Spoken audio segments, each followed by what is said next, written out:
everybody. It's me, Jimmy Flowersky, and welcome to this week's edition of Back in the Day. This is episode 98. We're getting close to my Back in the Day 100th episode. I'll be doing a very special Back in the Day 100th episode. I'll be talking about, well, I'm not going to tell you what it's about, but when we get to episode 100, you'll find out. Well, in this episode, we're going to take a look back at a documentary about the very famous but infamous sitcom, Married with Children. Married with Children was a sitcom that came out in the late 80s and ended in the late 90s. Luckily, it came out in the late 80s and ended in the late 90s. Married with Children starred Ed O'Neill, Katie Sagal. Married with Children starred Ed O'Neill as Al Bundy, Katie Sagal as Peg Bundy, his wife, Dave Faustino as Bud, his son, Christina Applegate as his daughter Kelly,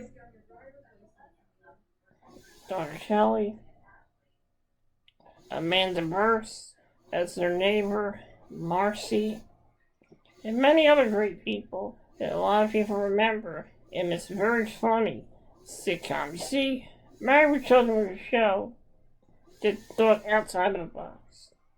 Yes, it was controversial, and some of the subject matter in the show was controversial, but it was a very popular show that aired on the Fox Network and WPHL 17 in Philadelphia, Pennsylvania. So in this video, we're going to take you back to a documentary about the sitcom Married with Children. Let's roll the footage. Married with Children. It was going to be a show that was going to be different from all the other sitcoms that were on television. In a time when feel-good sitcoms like The Cosby Show, Family Ties, and Growing Pains topped the TV charts,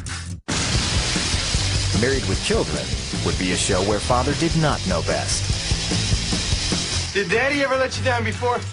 Lots of times. And you won't be surprised at what Daddy has to say to you. It was so different. It was hard to imagine this getting on TV and being successful. It's very lucrative and put me on the map. And of course, there's the downside, which is, you're like a Porky Pig, It had racy plot lines that created a whirlwind of controversy. I've taken down the names of all the advertisers that are endorsing this type programming. I actually thought there was a possibility that Fox would shut it down. Yet despite the obstacles, Married with Children put a network on the map. Fox was really nothing before Married with Children. And redefined primetime television. It didn't just push the envelope, it ripped the envelope apart, burned it, and threw it into the wind.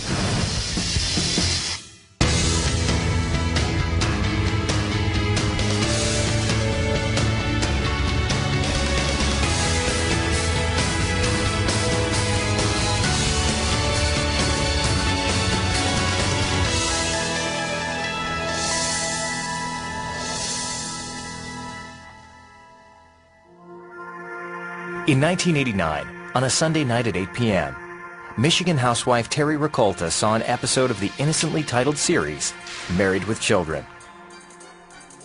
For a conservative mother, the episode was anything but innocent. Excuse me, sir. If you were my boyfriend, would you like this? Outraged by the racy scenes, Rakolta called the then small fledgling Fox network to file a complaint. And, from there it became a big cause célèbre. The network got involved, the studio got involved, America got involved. Watching with her children for the first time, Terry Rakolta of suburban Detroit was so offended, she wrote a letter to all 45 companies that advertise on the weekly series, demanding they pull their commercials. Nervous advertisers began to pull out.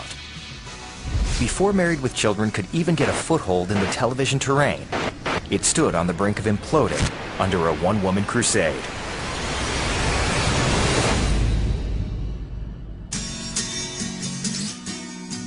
1986.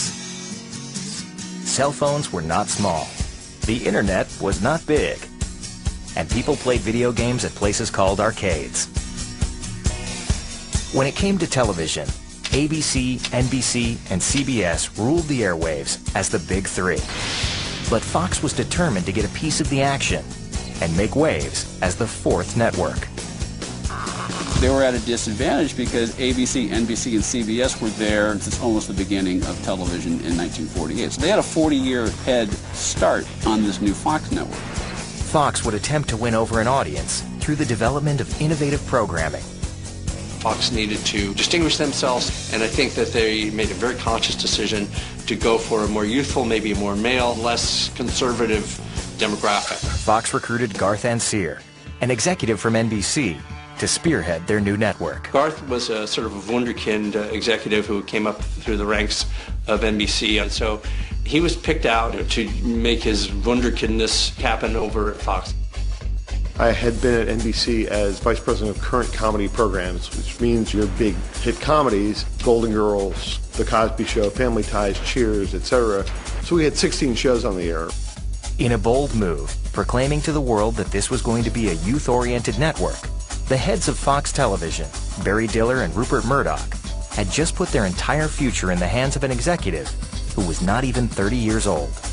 Ancier and Fox needed to lure top-tier writers and producers to their network in order to succeed.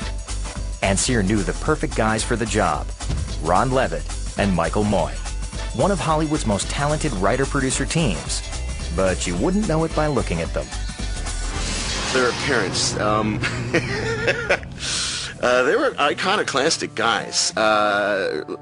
Ronnie, about 6 feet tall, 200 pounds, long, greasy, stringy hair. Michael had sort of frizzy hair. They were in t-shirts and jeans. They just looked like stagehands. If you met Ron and Michael, you would try and give them money to go and get food, because they used to walk through Hollywood looking very much like homeless men. Ron had a homeless guy stop him on the street once and ask him for a cigarette and then offer him a part of his wine bottle because he thought he was a fellow homeless guy. And then his BMW got pulled up and he tipped the guy $100 and the homeless man just watched him drive away. And they were held up at every guard shack, at every gate in Hollywood for years. They'd be 25 minutes late because the guard would have kept them there because no way you two guys are going in here. They just looked like a couple of bums. Despite their appearances, Levitt and Moy had combined writing credits of the highest caliber, including Happy Days, Laverne and Shirley, The Jeffersons, Good Times, and Different Strokes. For me personally, when I see extremely talented producers, I want to work with them. So I literally went to their office and begged them to do a show for us. When Garth said to us, what they want to do is do shows that you don't find on regular network television. And I said, great. Fox was a fledgling network with no history and little money. But the one thing Ancier did have to offer them was creative freedom. It was our only chance, we thought, to do a sitcom that we actually enjoyed doing that wasn't imitative. The perks were, we didn't get in network notes, no testing, research and development, all of the usual red tape and crap. And this is what they sold us. For a writer, that's like being a kid in a candy store. Moy and Levitt were in, and they wanted to do something that flew in the face of traditional sitcoms. I felt the guys were disgusted by the insipid nature of American half-hour comedy at the time, where at the end of every given 22 minutes, everybody's problems are solved, everybody around the dinner table is happy, and it's just not the way life is. Their theory was, when you watch television, family sitcoms, Family Ties, The Cosby Show, you just feel terrible about your own life because your life sucks, and they all have clean houses and hug at the end. And Ron and Mike wanted to do a show where no matter what happened, after you turned it off, you could feel a little bit better about yourself. The creative team agreed that the new show would not be a warm and fuzzy fantasy. In fact, for a while, the unofficial title of the project was Not the Cosbys. But they still needed to figure out what the show would be. It was my job as head of comedy development to at least nudge them along to get an idea. And then one day, I called them up and I asked them to come to my office because I had 2 video cassettes. The first tape featured a young, fairly unknown comedian named Sam Kinison. I had it queued up to his 7-minute set in which he raged against mainly women and marriage and how essentially marriage was a death knell for any man. And then the other tape was the very first Tonight Show appearance of a young comedian named Roseanne Barr. Her whole routine, she railed against marriage. I turned to them and I said, imagine those two married to each other. And Ron Levitt took a beat and said what every developer or producer hopes a writer will say when you pitch an idea. He said, that's my life. Inspired by this concept and his own personal experiences, Ron Levitt proposed calling their new show Married with Children. It seemed that all the stars were aligning for Married with Children. That is, all but two. Ron and Michael had completed their first draft, and they handed in the script, and I said, this is a great script, congratulations. Just one thing. They said, what? I said, Sam and Roseanne, they don't want to be in it. The pitch that Fox had agreed to was a sitcom starring Sam Kinison and Roseanne Barr. Without these two rising stars, Fox was ready to shut down Married with Children before it even started.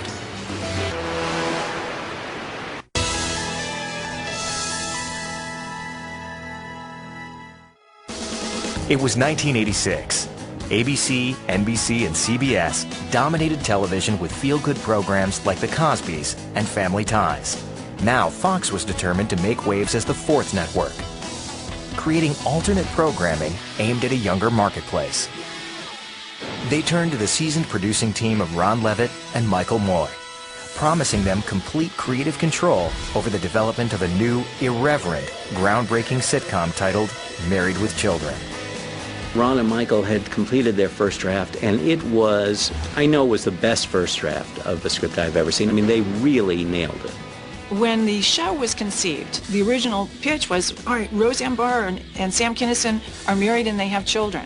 And that's a high concept pitch. But there was one problem.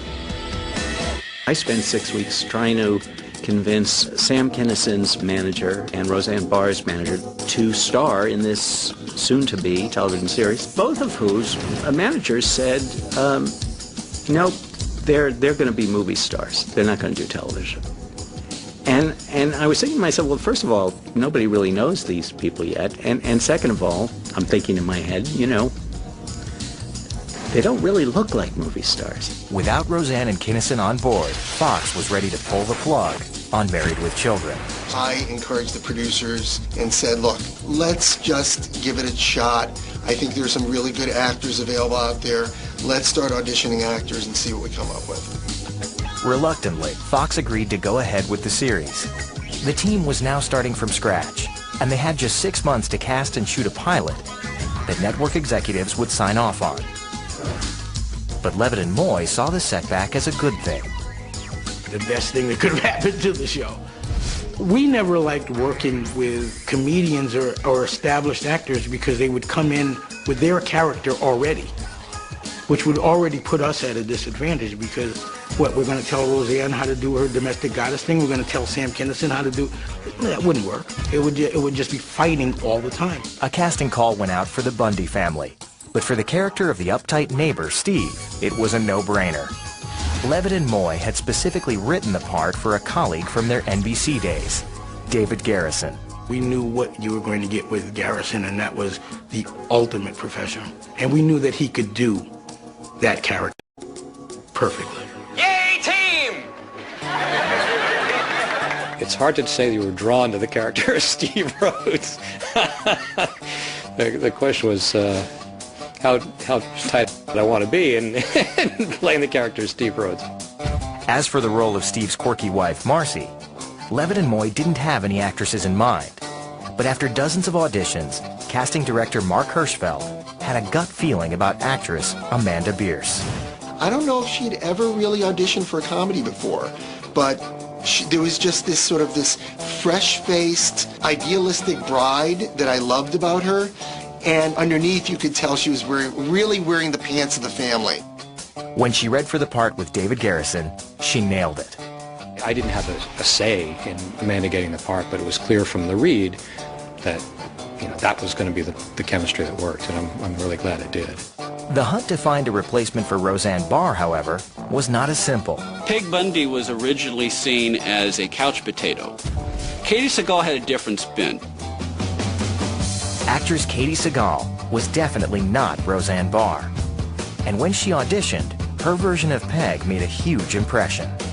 She saw her not as a couch potato, but someone who still thought of herself as a hot chick. She wore the capri pants and she wore the 6-inch high mules.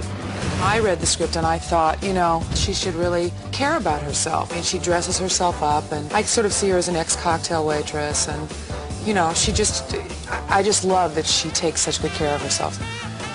She came in, read, that was it. She was Peggy Bundy, and it was fantastic. 300 actors later, we were nowhere close to finding Al Bundy.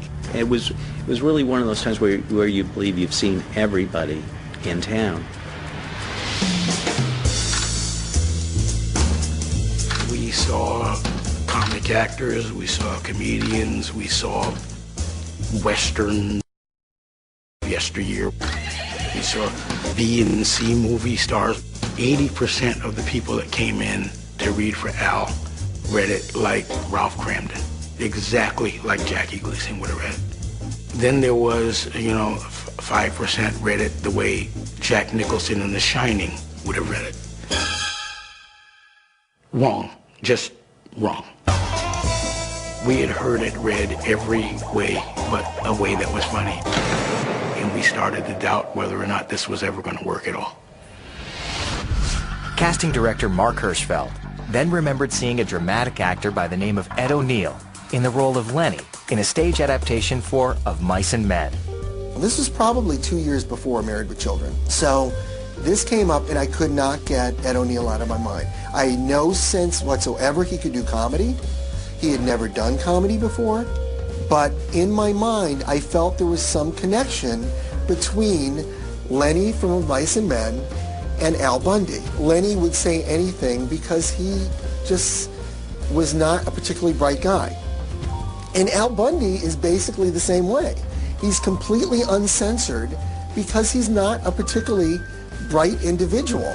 I guess the middle of the week, they called us and said, "You guys got time to read one guy?" I'm like, well, it depends. Who was the guy? Ed O'Neill. Well, excuse us if we don't stand and applaud right now, but you want to follow that up with something like, who the hell is Ed O'Neill? The only television series I believe he had done a busted pilot called Popeye Doyle, which was based on the French Connection. Uh-huh. So he's a dramatic actor. Yes. You guys got any Yosemite Sam coming in? You guys got any animated people? How about animals? You bring them in? Sure, we'll Ed O'Neill, fine.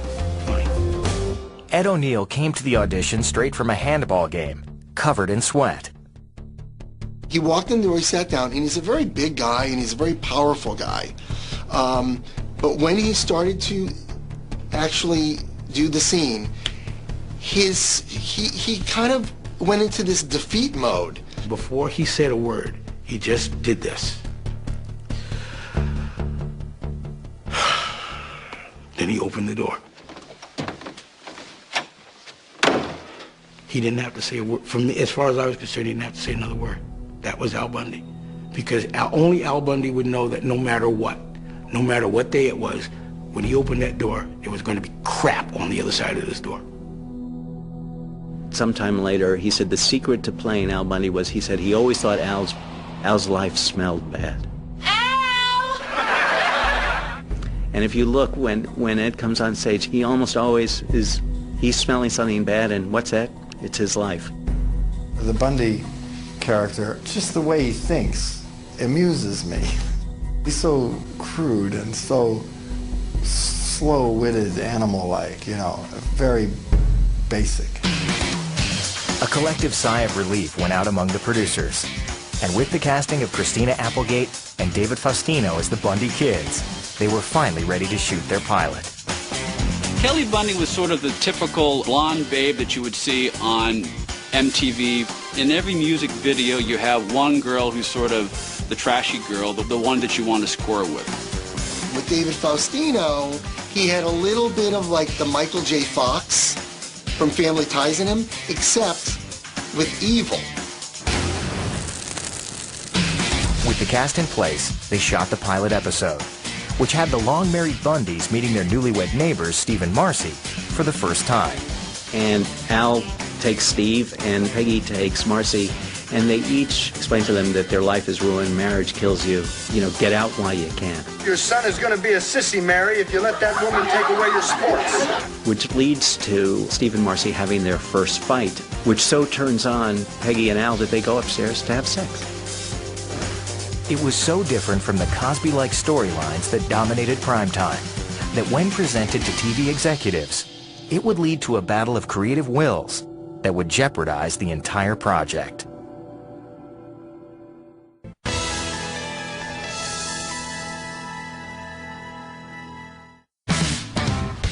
Just before Christmas 1986, the pilot for Married with Children was complete. For the creative team of Michael Moy and Ron Levitt, it was the project of a lifetime. A show that takes an unconventional view of family life for a network that promised them complete creative control. Ron and Michael absolutely took them on their word for that. What Ron and Michael didn't know is Fox's promise of creative freedom was about to be tested. I found out about this evil entity called research and development. You distribute it to the studio and the network, and then they do testing. They do audience testing, with random groups or demographic groups that they bring in, and they ask people whether they'd watch the show, what they liked about it, what they didn't like about it. I have a little bit of an aversion to research and development, based upon the fact that they're always wrong. What happened was that between the time the pilot was shot and Fox had committed to putting the show on the air, the Fox research people came in to a meeting with Ron Levitt and Michael Moy. We went to Fox and we sat in this boardroom with one of those ridiculously long mahogany tables, where you sort of feel like they're going to come in with a pig and an apple in his mouth and just set it in front. We're all going to draw swords and alliance to the queen. It was one of those, and the head of research had his graphs and pie charts and all that in front of him. Married with Children was off the charts, top of the testing. They had never in history had a show test this high in the comedy reaction, but because their statistical way of doing things meant they threw out the top of the testing, it brought us down to sort of mediocre. And the researchers said, well, you have a very funny show here and so on and so forth, but our research has shown that if at the end of every show or in some place in the show, if the Al Bundy character would embrace his kids, would touch his kids, would hug his kids, then you could get away with a lot more of the outrageousness that you set up in this show. And there was a long pause. And we looked around almost as if to say, so we're done now? Ron stood up first and said, and you, sir, are why television sucks. For Levitt and Moy, it was a make-or-break moment. They called Garth and they said, we're playing the freedom card. We are here working for less because we want the freedom to do our vision. And Al Bundy does not hug his kids unless they're bleeding. The study said one thing, but Ansier's gut told him to trust Levitt and Moy. Executives have to have enough courage in our business to say, I believe in this show, I'm putting it on television, despite what other people may say. The findings from research and development were disregarded, and Ansier convinced the higher-ups at Fox to air the show as is. There would be no hugs on Married with Children. He took a lot of heat for that, but he had great faith in his convictions that Ron and Mike were going to deliver something special. Levitt and Moy had won their first major battle with the network. Fox was now ready to go on record and officially announce their debut lineup of original programming. Married with Children, The Tracy Ullman Show, 21 Jump Street, Mr. President, and Duet.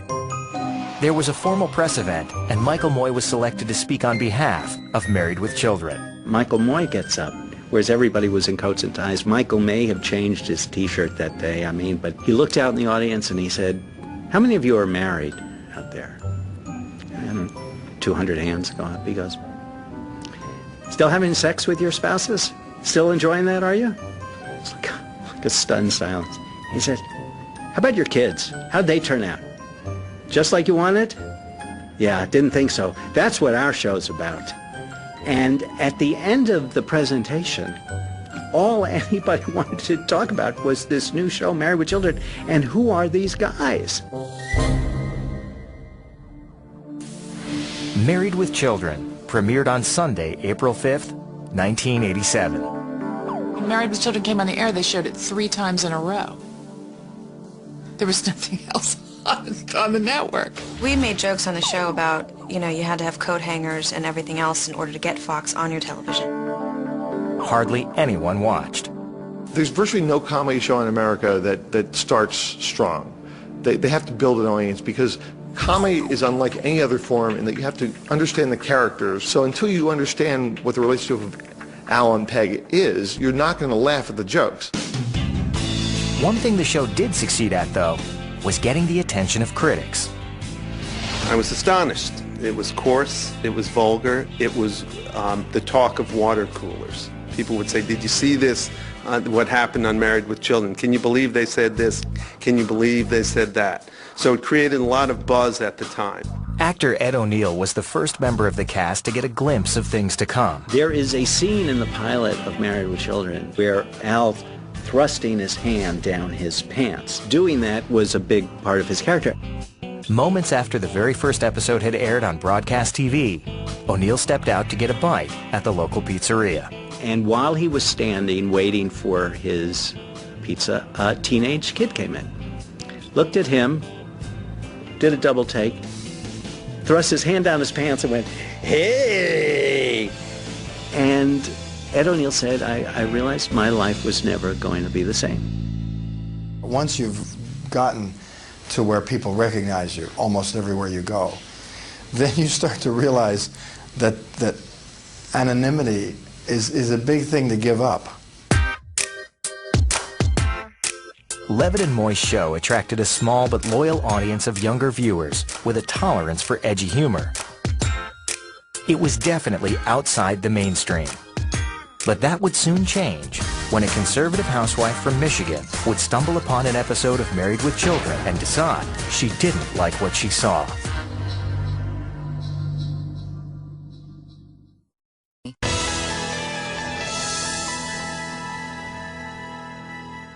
In 1989, Fox TV's Married with Children was about to start its 3rd season. At the time, Fox was still a relatively obscure startup network. All of America's top 20 shows were on ABC, NBC, or CBS. But Married with Children's outrageous brand of humor was catching on. Every week it kind of built and built and built and built with very little advertising. So clearly people were standing around water coolers going, "Have you seen this thing? Oh, you got to turn this on. This is the wildest. You got to see this. This Married with Children thing. You don't believe what they're doing over there." And that's how this show's popularity started growing. According to Nielsen ratings, about 3% of American TV viewers were tuning into Married with Children, making it Fox's #1 show. What the Fox executives didn't know was that the show was about to experience an unwelcome explosion of publicity. On Sunday night, January 15th, 1989, conservative Michigan housewife Terry Rakolta tuned into Married with Children for the first time. The episode that caught her attention was called Her Cups Runneth Over. I remember some specific stuff in that episode that was, at the time perceived as really, really racy. I took a close-up shot of a girl's backside as she walked across the room, and you didn't see that on TV. It wasn't gratuitous. It actually set up a really funny line. Let's see the Japanese build a better one of those. It was a totally legitimate moment in setting up the comedy, but it was also some stuff that kind of, rubbed some folks the wrong way. I sent my children out of the room after 5 minutes of this trash, but I'm excited to watch and see what kind of low-class advertisers will support this type of program. When Terry Ricolta went on a rampage about the show, one of the things that she did was call our production offices directly. Fox was such a small network at the time, they didn't even have a department to field complaint calls. So they connected Ricolta directly to Marcy Vosburgh, the writer of the episode. I got a phone call saying, somebody didn't like her cups running over, that was your baby, take the call. All right. So I answered the phone, and there's this woman saying, I saw your show last night. It was absolutely offensive and everything. And I said, well, I'm really sorry. And I can understand that. My mom doesn't really like the show very much either. But we're just trying something a little bit new. And I said, we sort of take a British approach to censorship. If it's offensive, you can always change the channel.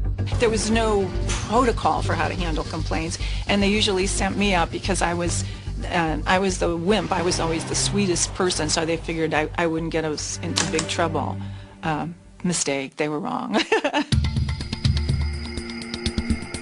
The conversation with Marcy Vosburgh did nothing to subdue Ricolta's resolve, and she launched a letter-writing campaign to the sponsors. She had faxed all of the CEOs of companies that were advertising on our show. If you indeed support this type of programming message, I will be obligated to take the next step and start a boycott of all your products. I remember walking into the office, and one of the secretaries explained to me that, his housewife in Michigan had written to Fox complaining about the show and that she was being apparently taken very seriously. And I'm still kind of laughing at this because I'm just, when you say one housewife, you mean as in one housewife?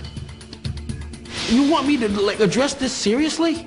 Wouldn't have said this a month ago, but I can say honestly that one person does make a difference. In an unprecedented response to just one viewer's letter, several huge corporations agreed and pulled their ads from the show. Said McDonald's, we felt the program was not consistent with our family image. Procter & Gamble replied, we share Mrs. Ricolta's interests in quality TV programming. And it took me almost the entire day to realize that this is really serious. I almost got fired. The network was like, get rid of her, she'll be the token fire, and then we could say we did something, and Ron and Mike said, no. We made her take the call, and you're lucky. If Marcy hadn't taken the call, it would have been worse. It was a page one story in the New York Times. Fox executives wouldn't comment to me. They would not speak to me for the article. So that shows what a hot button issue it was at the time. Fearful that they would lose much needed advertiser support, Fox clamped down on programming and refused to air an episode titled, I'll See You in Court. There was an episode that we shot that was deemed, in light of this controversy, too sexy to broadcast. The episode featured a storyline about spicing up your sex life through something called Vegetable Night. I want to have sex on the kitchen table. I want to have a meal on the kitchen table. Because it came so close on the heels of the Ricolta thing, they just, you can't do that. You watch this episode now and you just, what, are you kidding me? This was the big deal? Advertisers, and now Fox, were afraid of the negative publicity surrounding the show. The concern with the network at the time was because Married with Children was still finding its footing. It was still in that critical stage where, okay, are we going to get through the first 5 years of development, or are we going to crumble because all of our advertisers are going to pull? After just 3 seasons, Fox executives would have to make a decision. Ride out the storm of controversy or abandon ship and cancel Married with Children.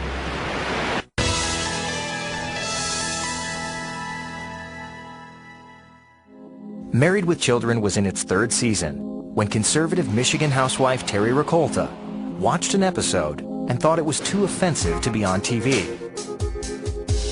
She launched a media blitz, urging consumers to boycott the show's sponsors and its network. What you did was write major corporations, the sponsors such as Coca-Cola. Yes. And I asked them, why were they promoting this type of programming? Major advertisers got nervous and pulled their support. Many thought that Fox might also succumb to pressure and cancel the show.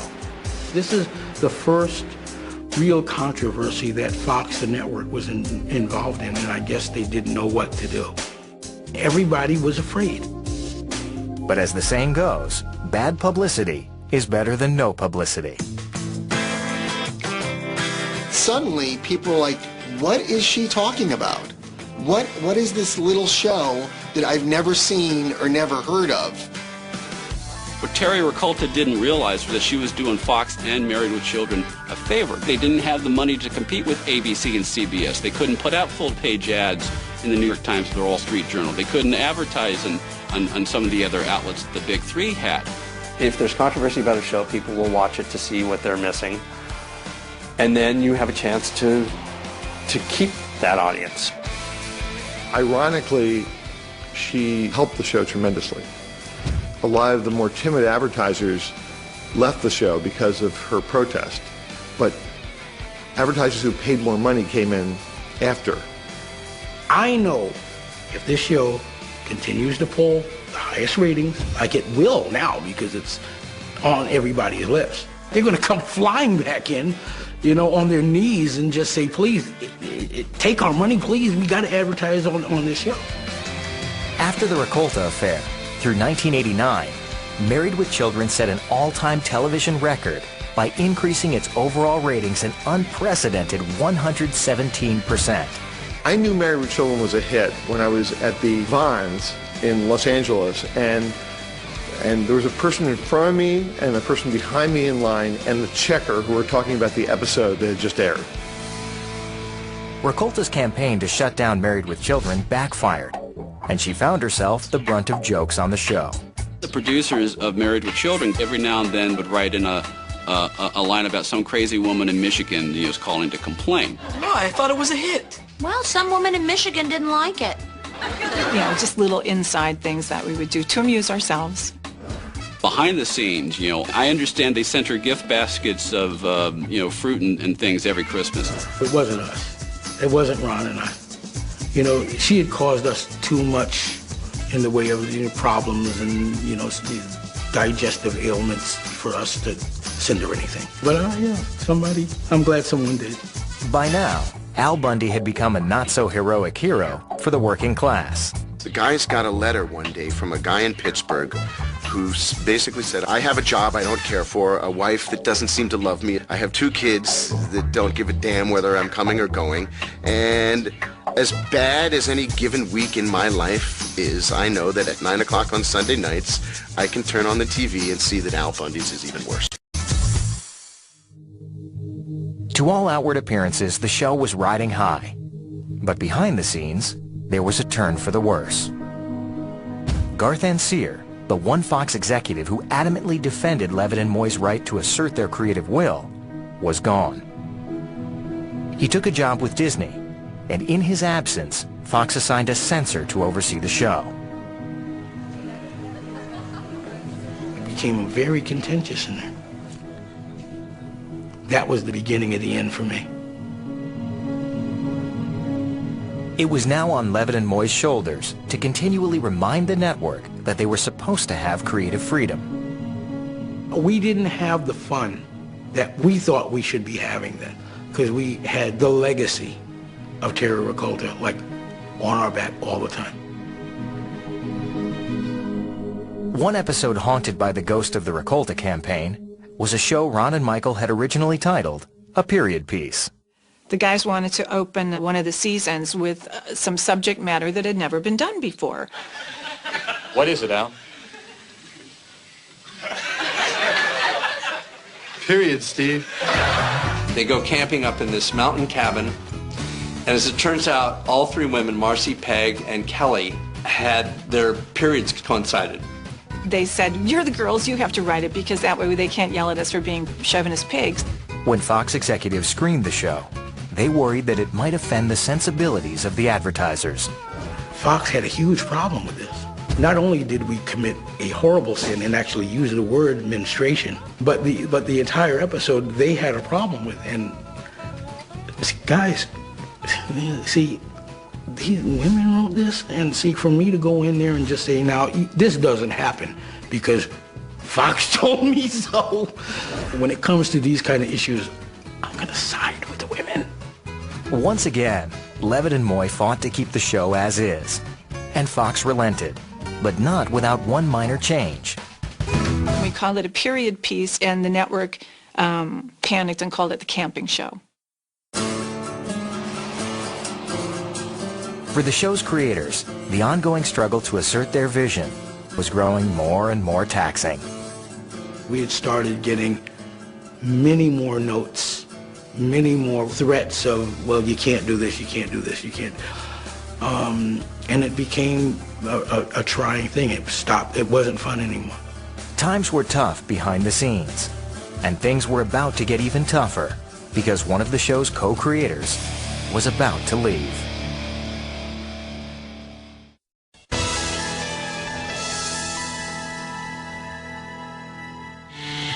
Married with Children had launched a TV network, weathered a scandal, and developed an audience that appreciated its sense of edgy humor. But in the 7th season, a downward spiral would begin when co-creator Michael Moy was granted a leave of absence from the show. In the 7th season, I kind of stepped back. I developed a pilot for NBC.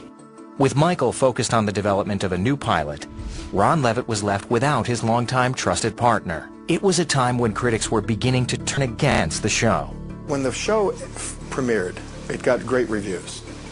But as time went on, I think it became kind of a sense of lowbrow. They take the easy way, and it's kind of, anybody can be funny this way, which I don't agree with. Apparently, a lot of the blame on that went to Ron for some reason. By the 8th season, when Moy returned from his project, Ron Levitt was burned out. The two continued their partnership on Married with Children for 2 more seasons, but Ron had also been working on the development of a new sitcom called Unhappily Ever After. And I don't think he had a problem at that point going elsewhere. When UPN decided to greenlight the project, Levitt had an out.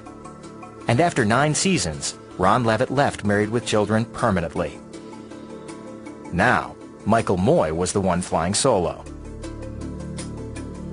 Going into the 10th season, Fox put increased pressure on Married with Children to live up to high rating targets. There were targets that were set by the network. If we didn't hit those targets demographically, they wouldn't bring it back. In the 10th season, Married with Children barely met its ratings expectations, and the pressure to live or die by the numbers began to deflate morale. I had completely burnt out. I did a year myself with Married, and then I left. After leaving Married with Children, Moy retired to the country and vowed never to work in television again. Richard Gurman was promoted to executive producer, captaining what many viewed to be a sinking ship. When the original creators of a show leave, the show loses a bit of its character, and sometimes it can be recreated, but more often than not it can't. And it's sort of running at that point, running on fumes. At the same time, Married with Children had become more expensive to produce because of increased salaries for the actors. And Fox was threatening to pull the plug on the sitcom if it didn't generate high enough ratings. It was a struggle to get it from the year before the last to last year, and then it was an even bigger struggle from last year on. So I think people sort of knew at that point that it was over. The remaining cast and crew shot their 11th season, not knowing if they would come back for a 12th. The impending sense of uncertain doom lasted all the way through the final day of taping in 1997. We all definitely looked at each other very differently that morning, kind of realizing that this was probably the last time we were going to do this. And we did the show, and we let the audience go, and we had a few little pickups to do. I remember I was down on the set, and I was trying to figure out something else we could shoot, because the only other thing was to go, hey, we're done. I remember looking at Katie at the moment where I kind of said, well, that's it, we're done, that's a wrap. And she and I both just lost it.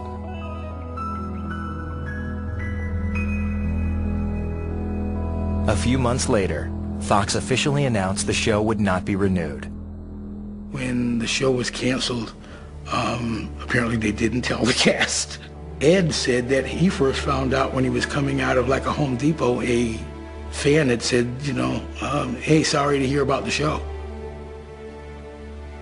He didn't know that it wasn't coming back.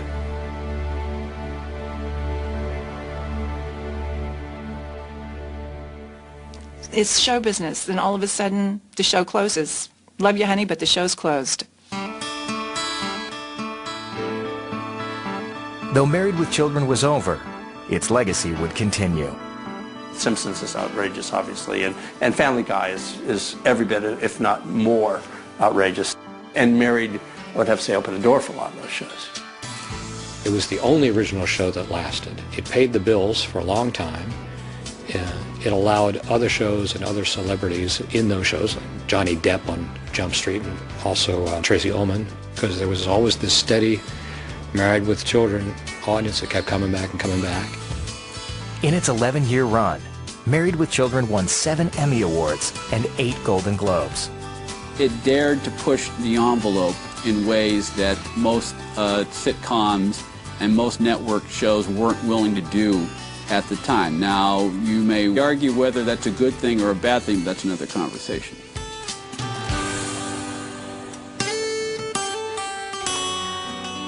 On a day where I might think, oh man, what have I ever done in this world? At least I can think back and say, well, I was a part of this thing that has brought joy and laughter to literally millions and millions of people. It was funny.